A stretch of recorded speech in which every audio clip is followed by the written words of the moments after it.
what follows are some comments on Star Trek Into Darkness. There's going to be a lot of spoilers, so if you haven't seen the movie, or you haven't seen the movie it's following on the 2009 version of Star Trek, I would suggest that you watch this after you watch the movies.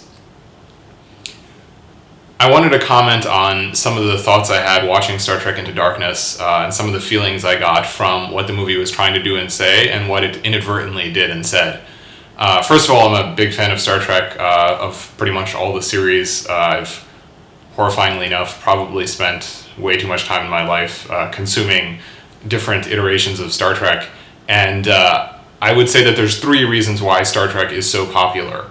And I think those are the three things that anyone who's doing a reboot of the franchise, as J.J. Abrams is doing, would do well to keep in mind.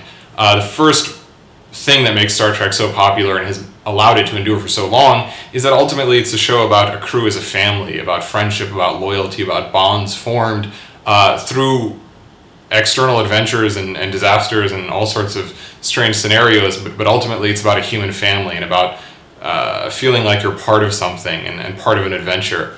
The second reason I think it's so popular is because it really cultivates and relies on a sense of wonder. So Star Trek is probably the only major film franchise I can think of where you have a number of movies that are really not about traditional conflicts or battles, but about exploring different ways of living and being, and what that means for who we are as a society. And that leads directly into the third reason that Star Trek is so popular.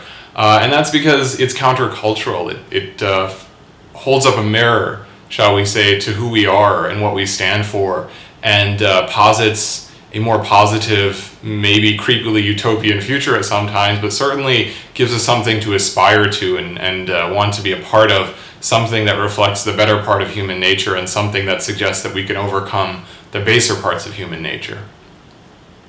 So those three things are what I want you to keep in mind as I discuss the film that just came out, Star Trek Into Darkness, which is the sequel to J.J. Abrams' reboot of the franchise, Star Trek, which came out in 2009.